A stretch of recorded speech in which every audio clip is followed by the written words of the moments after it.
কতটা নরম আর তুলতুলে হয়েছে দেখো। ভিতর থেকেও যেমন জালিদার তৈরি হবে, ওপর থেকেও তেমনই নরম তুলতুলে হবে। আর বাচ্চা থেকে বড় সকলেই পছন্দ করবে। মুখে দেওয়ার সাথে সাথেই মিলিয়ে যাবে, এতটাই জালিদার নরম তুলতুলে। নমস্কার বন্ধুরা, রিনাস কুকিং উইথ নেচারে আপনাদের সবাইকে স্বাগত। চলে এসছে যে দারুণ স্বাদের রেসিপি নিয়ে। নরম তুলতুলে জালিদার পিঠাটা কিভাবে তৈরি করছি প্রথম থেকে শেষ অবধি ভিডিওটা দেখতে থাকো, আশা করছি তোমাদের ভালো লাগবে। রেসিপির জন্য এখানে নিয়েছি একটা বড় সাইজের বাটি। বাটির মধ্যে নিলাম প্রথমে হাফ কাপ সুজি। ওই কাপ মেপেই সমস্ত উপকরণ আমি নিয়ে নেব। ওই কাপ মেপেই নিলাম আমি এখানে 1.5 কাপ মতো ময়দা। তোমরা এখানে বাটি বা মেজারিং কাপ মেপেও নিতে পারো। এর মধ্যে দেবো এবার 1 কাপ মতো চিনি। সমস্ত কিছু সঠিক মাপ হলে পিঠেটা কিন্তু তবেই খুব সুন্দর নরম তুলতুলে হবে, আর তেল কড়া থেকেও খুব সহজে উঠে আসবে। এর মধ্যে দিলাম হাফ চামচ মতো মৌরি, আর দেব 2 চামচ মতো গুঁড়ো দুধ। মৌরিটা এর মধ্যে দিলে পিঠাটা খেতে খুবই ভালো লাগে। শুকনো উপকরণগুলো প্রথমে খুব ভালো করে আগে মিশিয়ে নেব। শুকনো উপকরণগুলো খুব ভালো করে মিশিয়ে নিয়েছি। এবার ওই কাপ মেপে প্রথমে দেব এখানে 1 কাপ জল। জলের পরিবর্তে তোমরা এখানে দুধও ব্যবহার করতে পারো, তবে আমি এখানে গুঁড়ো দুধ দিয়েছি বলে জল দিয়েই ব্যাটারটা তৈরি করছি। একটা ঘন ব্যাটার তৈরি করে নিতে হবে। প্রথমে 1 কাপ জল দিয়ে খুব ভালো করে আগে মিশিয়ে নেব। তারপর যেমন জলের প্রয়োজন পড়বে অল্প অল্প করে জল দিতে হবে। আবারও হাফ কাপ জল দিলাম। জল দিয়ে খুব ভালো করে ব্যাটারটা তৈরি করে নিতে হবে। খুব বেশি পাতলাও করা যাবে না, একটু ঘন ব্যাটার তৈরি করে নিতে হবে। দেখো ব্যাটারটা ঠিক হবে এইরকম। এটা এবার আমি 15 থেকে 20 মিনিটের জন্য রেস্টে রেখে দেব। সুজিটা দেয়া আছে, এতে করে সুজিটা অনেকটাই ফুলে যাবে। 15 মিনিট পর ফিরে এলাম। এখানে একটা পাকা আম আমি খোসা ছাড়িয়ে আমটা পেস্ট তৈরি করে রেখে দিয়েছিলাম। আমের পাল্পটা এর মধ্যে দিয়ে দিচ্ছি। তাই জলের পরিমাপটা সঠিকভাবে দিতে হবে। খুব বেশি পাতলা হয়ে গেলে তখন কিন্তু পিঠাটা তৈরি করা যাবে না। আমটা দেওয়ার কারণে ব্যাটারটা অনেকটাই পাতলা হয়ে যাবে। খুব ভালো করে আমটা দিয়ে মিশিয়ে নেব। কোনো রকম বেকিং পাউডার বা বেকিং সোডা ছাড়াই এই পিঠেটা কতটা নরম তুলতুলে হবে।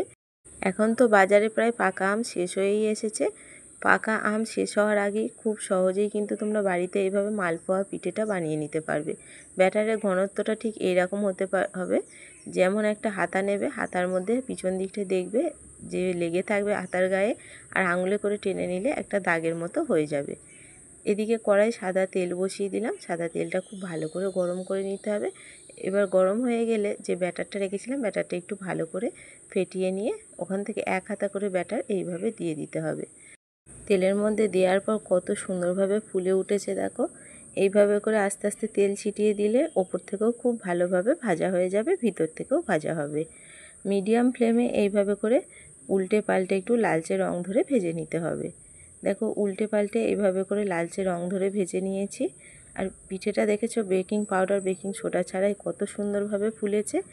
যেমন ভিতর থেকে নরম তুলতুলে হবে, বাইরে থেকেও তেমনই সফট হবে। একটা পিঠে ভাজা হয়ে গেল, আমি তুলে নিলাম। একই রকমভাবে বাকি পিঠেগুলো ভেজে নেব। আবারও 1 হাতা ব্যাটার এইভাবে তেলের মধ্যে দিয়ে দিচ্ছি। একই রকমভাবে আবারও হাতায় করে এইভাবে করে ওপর দিয়ে একটু তেল ছিটিয়ে দেবো। আর প্রত্যেকটা পিঠেই কিন্তু এরকম ফুলে উঠবে। আমি যেভাবে বানালাম এইভাবে একবার বাড়িতে পাকা আম দিয়ে তোমরা পাকা আমের মালপোয়াটা তৈরি করে দেখতে পারো, আশা করছি তোমাদেরও ভালো লাগবে। আর যাদের দাঁত নেই তারাও কিন্তু খুব সহজেই এই পিঠেটা খেয়ে নিতে পারবে, এতটাই নরম তুলতুলে হয়। বাচ্চা থেকে বড় সকলেরই খুব পছন্দ হবে। এক এক করে দেখো এই একই রকমভাবে সমস্ত পিঠেগুলোই আমি ভেজে নিচ্ছি।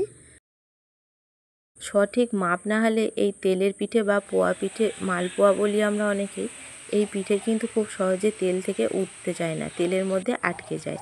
তাই সঠিক মাপ, চিনির পরিমাণটাও সঠিকভাবে দিতে হবে, তবেই কিন্তু এই পিঠেটা কড়া থেকে খুব সহজেই উঠে আসবে আর নরম তুলতুলে তৈরি হবে। কতটা নরম হয়েছে দেখো। এক এক করে সমস্ত পিঠেগুলোই আমার ভাজা হয়ে গেছে। দেখতে কতটা লোভনীয় হয়েছে, খেতেও কিন্তু দুর্দান্ত লাগবে। একবার হলেও পাকা আম দিয়ে আমি যেভাবে বানালাম এইভাবে মালপোয়াটা বানিয়ে খেয়ে দেখো, আশা করছি তোমাদেরও ভালো লাগবে। আজকে সাধারণ সিম্পল মালপোয়ার রেসিপিটা তোমাদের কেমন লাগলো কমেন্ট করে জানিও। ভালো লাগলে একটা লাইক কমেন্ট শেয়ার করে দিও। আর আমার চ্যানেলে নতুন বন্ধু হয়ে থাকলে চ্যানেলটা সাবস্ক্রাইব করার অনুরোধ রইল। ইউটিউব থেকে দেখলে চ্যানেলটা সাবস্ক্রাইব করে পাশে থাকবে, আর ফেসবুক থেকে দেখলে ফলো করে রাখবে। সবাই ভালো থাকবে, সুস্থ থাকবে, সাবধানে থাকবে। ফিরে আসবো আবার অন্য কোনো রেসিপি নিয়ে। সম্পূর্ণ ভিডিওটা দেখার জন্য অসংখ্য ধন্যবাদ।